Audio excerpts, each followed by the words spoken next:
নমস্কার, আমি টুম্পা। যেই সমস্ত বিএলওদের কাজের প্রেশার নিতে পারছেন না, মাথা খারাপ হয়ে যাচ্ছে, তাদের উদ্দেশ্যেই বলছি।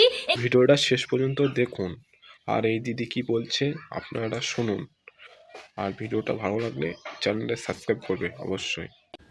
নমস্কার, আমি টুম্পা। যেই সমস্ত বিএলওদের কাজের প্রেশার নিতে পারছেন না, মাথা খারাপ হয়ে যাচ্ছে, তাদের উদ্দেশ্যেই বলছি একটুখানি 2 মাস গিয়ে প্রাইভেট সেক্টরে কাজ করে আসুন। বাড়িতে বসে বসে বেতন পেতে পেতে কি গায়ে জং ধরে গেছে নাকি? লজ্জা করে না আপনাদের এই সমস্ত কথা বলার জন্য? এই যে এসআইআরটা হচ্ছে, এটা দেশের জন্য হচ্ছে। সেখানে দেশের স্বার্থে যে আপনারা কাজ করার সুযোগ পাচ্ছেন, সেই ক্ষেত্রে নিজেকে ভাগ্যবান বলে মনে করুন। যেই মনীষীরা নিজেদের প্রাণ বলিদান দিয়ে দেশের থেকে ইংরেজ তাড়িয়ে দেশকে স্বাধীন করেছিল, আজকে আপনারা সেরকম না হলেও সেই সুযোগটাই পাচ্ছেন। দেশের থেকে অনুপ্রবেশকারীদের তাড়ানোর সুযোগটা পাচ্ছেন। সেই জায়গায় নিজেকে রেখে নিয়ে একটু সৌভাগ্যবান বলে মনে করে নিয়ে কাজটা করুন। বাড়িতে বসে বসে বেতন পেতে পেতে গায়ের জং ধরে গেছে। 2 মাস গিয়ে একটু প্রাইভেট সেক্টরে কাজ করে আসুন, দেখবেন তাহলে মজাটা কেমন লাগবে। তাহলে দেখবেন সব জং একবারে নেমে গেছে।